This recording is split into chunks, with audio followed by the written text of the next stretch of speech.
आज हम लोग सॉल्यूशन चैप्टर स्टार्ट कर रहे हैं। सॉल्यूशन चैप्टर को स्टार्ट करने से पहले हम लोग कुछ इम्पोर्टेंट यूनिट्स को जानेंगे जो कि सॉल्यूशन के कंसंट्रेशन के टर्म को रिप्रेजेंट करने के लिए उपयोग किया जाए। इसलिए हम लोग सबसे पहले जो है वो कुछ यूनिट्स को जानेंगे जो कि आपका उपयोग किया जाता है सॉल्यूशन के कंसंट्रेशन को मापने के लिए। तो सबसे पहले हम लोग जानेंगे units for the representation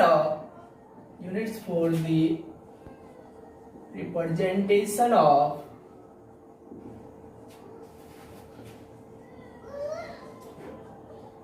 concentration terms in solution। इसमें हम लोग बहुत सारा यूनिट्स देखेंगे। सबसे पहले हम लोग जो देखेंगे वो देखेंगे परसेंटेज वेट बाय वेट, जिसको आप मास परसेंटेज भी कहते हैं।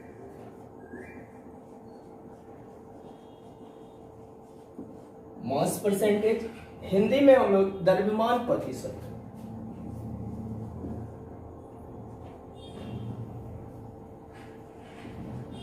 द्रव्यमान प्रतिशत। उसके बाद सेकेंड जो हमारा है वो है परसेंटेज वॉल्यूम बाय वॉल्यूम, जिसको हम लोग जानेंगे। उसके बाद है परसेंटेज वेट बाय वॉल्यूम। चौथा जो टर्म है वो टर्म है हमारा मोलरिटी।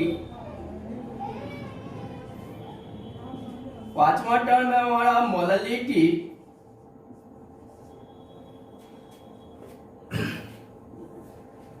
उसके बाद हम लोग छठा टर्म में जानेंगे नॉर्मलिटी। उसके बाद हमारा सातवां टर्म होगा फॉर्मेलिटी। आठवां टर्म होगा स्ट्रेंथ। नौवां टर्म हमारा होगा पार्ट्स पर मिलियन, जिसको शॉर्ट में हम लोग पीपीएम कहते हैं, पार्ट्स पर मिलियन। इन सारे यूनिट्स को हमको पढ़ना है, तो हम लोग सबसे पहले एक एक कर स्टार्ट करेंगे और सभी को एक एक करके पढ़ते जाएंगे। तो हम लोग सबसे पहले जो पढ़ेंगे वो पढ़ेंगे percentage weight by weight. Percentage weight by weight सबसे पहले हम लोग पढ़ेंगे परसेंटेज वेट बाय वेट। तो ध्यान दीजिएगा कि हम लोग परसेंटेज जो निकालते हैं वो निकालते हैं 100 में। परसेंटेज निकालते हैं 100 में। इसलिए ये जो हमारा है मास परसेंटेज है, तो इसमें हमको क्या करना है कि मास परसेंटेज जो निकालना है वो 100 ग्राम बिलियन के मास में निकालना है। तो जो मास परसेंटेज होता है वो होता है क्या है कि 100 ग्राम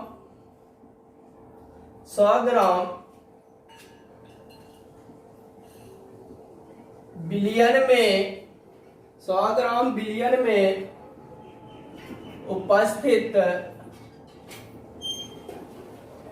घुल की मात्रा ग्राम में को परसेंटेज वेट बाय वेट कहते हैं। हम लोग परसेंटेज वेट बाय वेट निकालने के लिए एक फॉर्मूला लगाते हैं।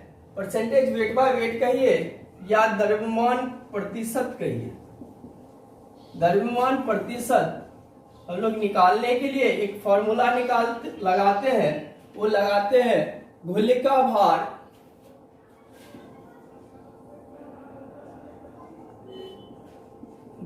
भार ग्राम में भागा देंगे, बट्टे करेंगे हम लोग बिलियन का भार ग्राम में गुना 100।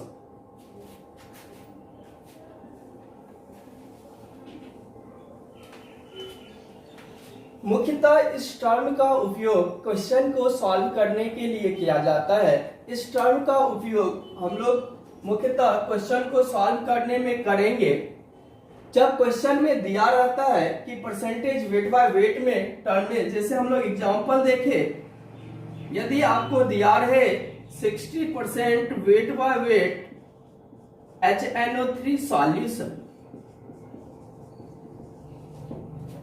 68% weight by weight HNO3 solution, इसका अर्थ होता है क्या कि इसको हम लोग लिख सकते हैं कि 68 ग्राम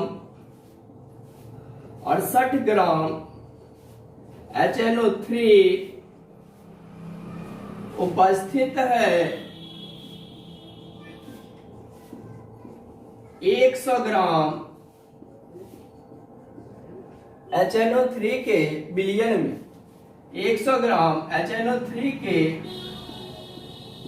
बिलियन में। उसी तरह से यदि आपको दे दिया जाए 40% weight by weight sugar solution,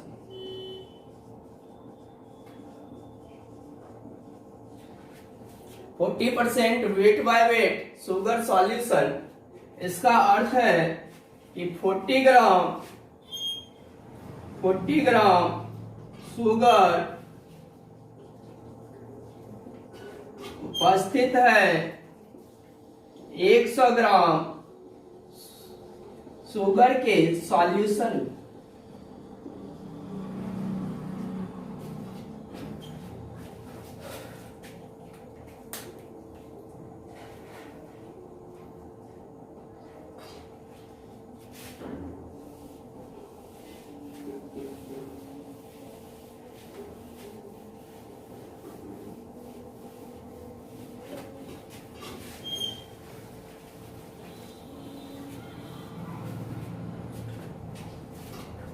यदि मान लीजिए कि हमको दिया गया है कि 25% weight by weight glucose solution,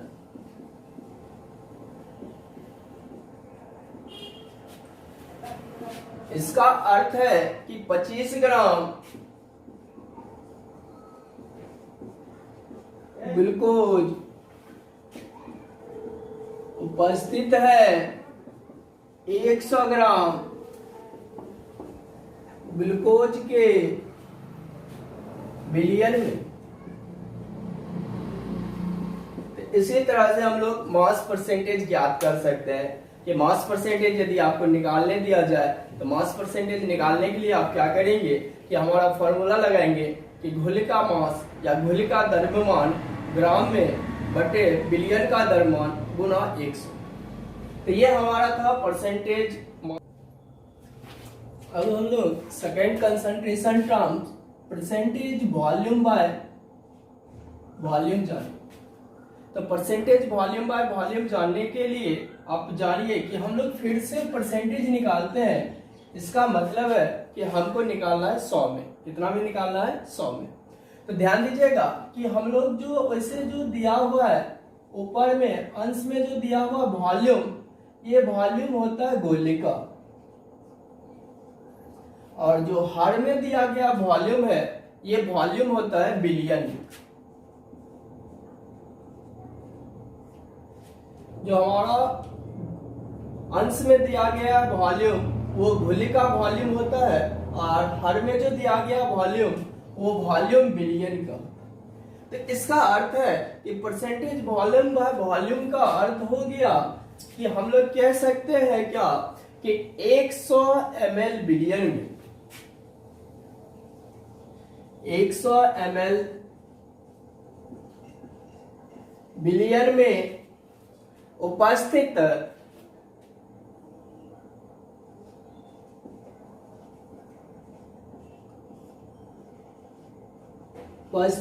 घुल का आयतन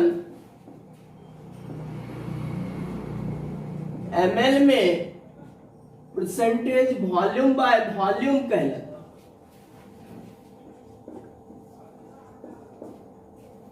यदि आपको क्वेश्चन में दिया रहे कि 10% volume by volume HCl solution, इसका अर्थ है कि 10 ml HCl उपस्थित है 100 ml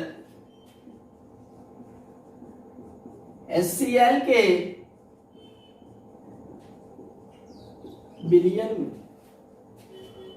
10% volume by volume HCl solution, इसका अर्थ है कि 10 ml HCl उपस्थित है 100 ml HCl के बिलियन।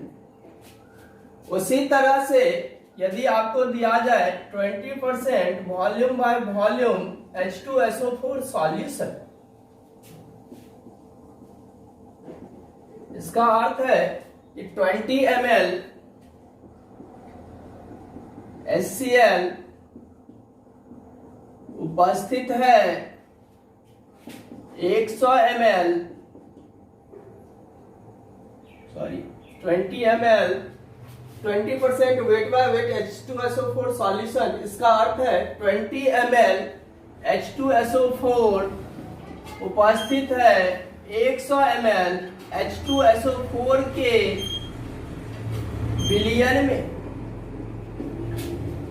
ध्यान दीजिएगा कि कभी कभी क्वेश्चन में आपको दिया जाएगा कि 20% volume by volume H2SO4 solution, इससे हम ये निकाल सकते हैं कि 20 ml H2SO4 उपस्थित है 100 ml H2SO4 के बिलियन।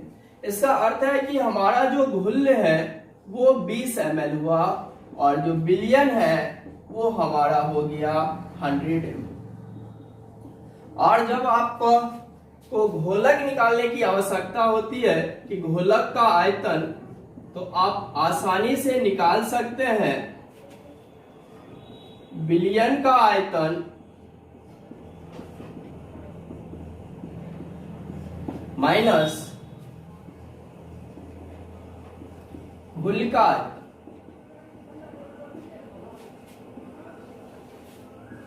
क्योंकि आप जानते हैं कि घुल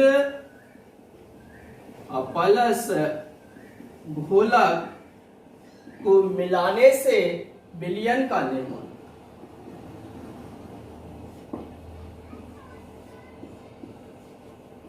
तो ये सब हमारा टर्म, सेकेंड टर्म था परसेंटेज वॉल्यूम बाय वॉल्यूम। इसका अर्थ है क्या कि 100 ml बिलियन में उपस्थित घुल का आयतन ml में परसेंटेज वॉल्यूम बाय वॉल्यूम कहलाता है। जैसे आपको एग्जांपल में दिया है कि 10% volume by volume HCl solution, इसका मतलब है 10 ml HCl उपस्थित है 100 ml HCl के बिलियन में। सेकेंड जो हमारा एग्जांपल दिया हुआ है वो दिया हुआ 20% volume by volume H2SO4 solution, इसका अर्थ है 20 ml H2SO4 उपस्थित है 100 ml H2SO4 के सॉल्यूशन में या बिलियन। अब हम लोग तीसरा टर्म जो पढ़ेंगे वो पढ़ेंगे परसेंटेज वेट बाय वॉल्यूम। अब हम लोग तीसरा टर्म पढ़ेंगे परसेंटेज वेट बाय वॉल्यूम।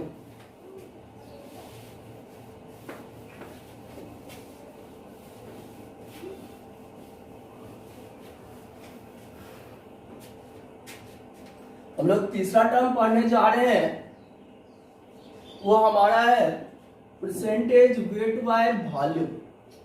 इसका अर्थ है क्या कि 100 ml बिलियन में 100 ml बिलियन में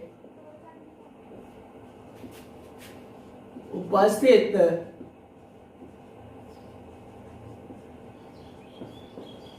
घुल की मात्रा 100 ml बिलियन में उपस्थित घुल की मात्रा ग्राम में को परसेंटेज वेट बाय वॉल्यूम कहते हैं। वॉल्यूम का एग्जांपल देखते हैं। एग्जांपल में यदि दिया है आपको 24% weight by volume sugar solution, इसका अर्थ है 24 ग्राम शुगर उपस्थित है 100 ml शुगर के सॉल्यूशन में, शुगर के सॉल्यूशन में। सेकेंड हम यदि example they 30% weight by volume HNO3 solution, इसका अर्थ है कि 30 ग्राम HNO3 उपस्थित है 100 ml HNO3 के बिलियन। ठीक, यदि जब आपको किसी क्वेश्चन में दिया रहे कि 25% weight by volume, 25% weight by volume glucose solution, इस टर्म को 25% weight by volume glucose solution, इसमें आप देखिए कि आप कर सकते हैं क्या, इसको लिख सकते हैं कि 25 ग्राम ग्लूकोज उपस्थित है, 25 ग्राम ग्लूकोज उपस्थित है 100 ml ग्लूकोज के सॉल्यूशन में।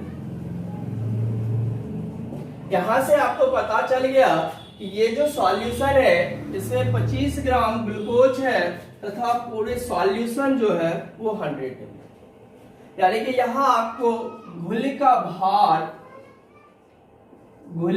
भार मालूम चल गया 25 ग्राम तथा बिलियन का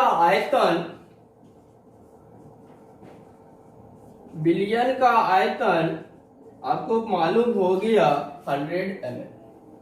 तो ये हमारा तीसरा टर्म था परसेंटेज वेट बाय वॉल्यूम, जिसे हम लोग जाने। अब हम लोग चौथा टर्म जानेंगे मोलारिटी। तो हम लोग जानते हैं चौथा टर्म मोलारिटी।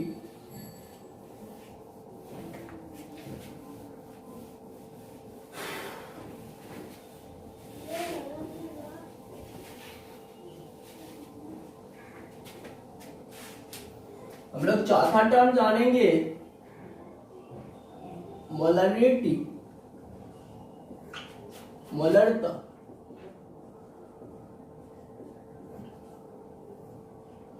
हम लोग चौथा टर्म जानेंगे मोलारिटी, मोलरता। मोलरता होता है कि 1 लीटर बिलियन में उपस्थित घुल के मोलों की संख्या को मोलरता कहते हैं। जब हमारा 1 लीटर का ही है, और आप सभी जानते हैं कि 1 लीटर बराबर 1000 मिलीलीटर होता है। तो या तो आप कहिए 1 लीटर बिलियन में उपस्थित घुल के मोलों की संख्या को मोलरता कहते हैं, या 1000 मिलीलीटर बिलियन में उपस्थित घुल के मोलों की संख्या को मोलरता। तो हमारा मोलारिटी का फॉर्मूला हुआ, मोलारिटी का डिफिनेशन हुआ 1 लीटर बिलियन में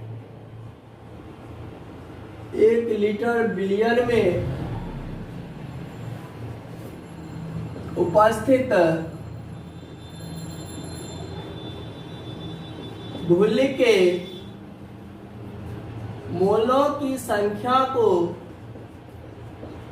घुल के मोलों की संख्या को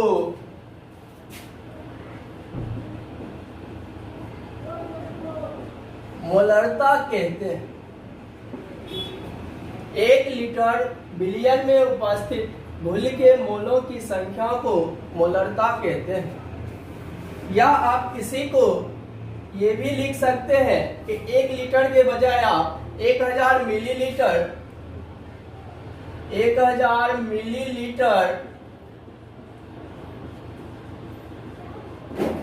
बिलियन में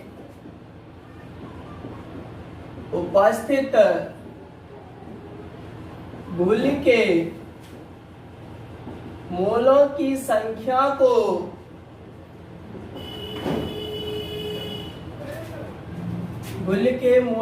संख्या को मोलरता के।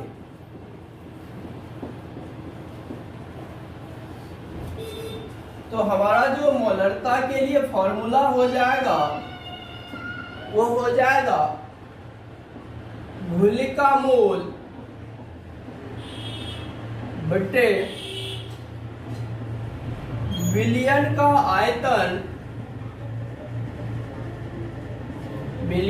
आयतन लीटर।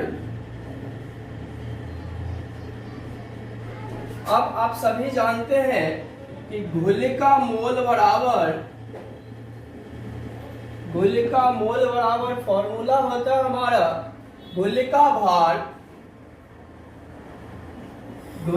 भार ग्राम में, घुल का भार ग्राम में बटे घुल का अनुभार, घुल का भार ग्राम में बटे घुल का अनुभार। तो अब हम क्या कर सकते हैं, ऊपर जो घुल का मोल है उसके बदले में हम लोग लिख सकते हैं घुल का भार ग्राम में बटे घुल का अनुभार। तो इसीलिए आप मोलरता को लिख सकते हैं फिर से घुल का भार ग्राम में बटे घुल का अनुभार। अब ये हमारा फॉर्मूला हो जाएगा, ये फॉर्मूला का बचा रह जाएगा बिलियन का आयतन, बिलियन का आयतन लीटर। यदि क्वेश्चन में आपको बिलियन का आयतन लीटर में दिया रहे तो आप सीधे तरह से इस फॉर्मूला का उपयोग कर सकते हैं कि मोलरता बराबर घुल का भार ग्राम में बटे घुल का अनुभार गुना बिलियन का आयतन लीटर में।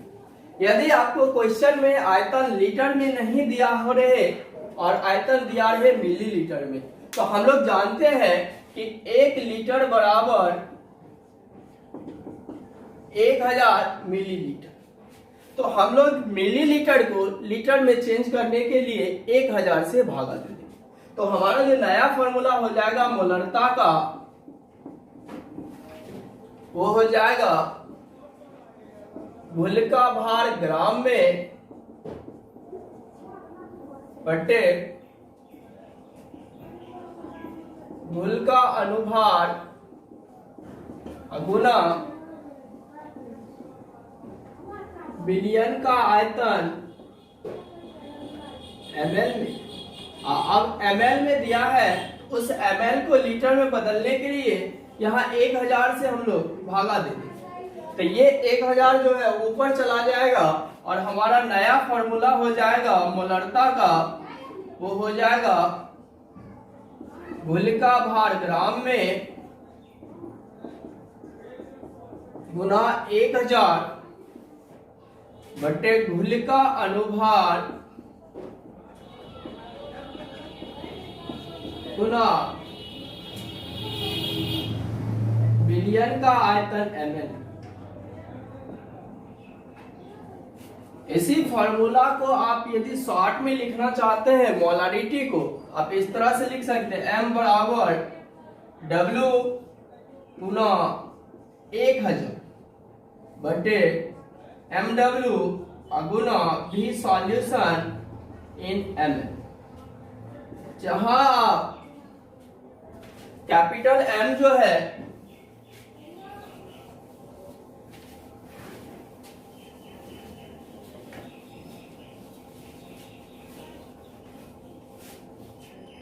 जहां आपका कैपिटल M जो है वो मोलारिटी को या मोलरता को रिप्रेजेंट करता है। W जो है वो घुल का भार ग्राम में, W घुल का भार ग्राम में, B solution in ml, billion का आयतन मिलीलीटर में। उसके बाद हम लोग मोलरता को सूचित करते हैं कैपिटल M से। तो मोलरता जो है, मोलरता को M कैपिटल है, क्योंकि हम लोग स्मॉल m से मोलरता को सूचित करते हैं, जिसे हम लोग आगे जानेंगे। लेकिन अभी जानिए कि कैपिटल M जो है मोलरता को कैपिटल M से सूचित किया जाता है। मोलरता को M से सूचित किया जाता है। इस टॉपिक से रिलेटेड सबसे इंपॉर्टेंट जो क्वेश्चन पूछा जाता है वो क्वेश्चन पूछा जाता है क्या मोलरता ताप पर निर्भर करता है या नहीं। तो सबसे पहले जानिए कि हम लोग जो है मोलरता ताप पर निर्भर करता है या नहीं, इसको बताने के लिए इससे पहले हम लोग जाने कि कौन कौन सा यूनिट हमारा ताप पर निर्भर कर सकता है। तो ताप पर निर्भर वह सारा यूनिट करेगा जिसमें आयतन टर्म का यूज होगा। आयतन कहिए या वॉल्यूम टर्म जिन सभी बिलियन में या कहिए कि जिन सभी यूनिट्स में उपस्थित होगा वो सारा यूनिट्स टेम्परेचर पर निर्भर करेगा। इसीलिए कि मोलरता में भी हमारा वॉल्यूम टर्म है, आयतन टर्म है, इसीलिए मोलरता ताप पर निर्भर करता है। मोलरता ताप पर निर्भर करता है।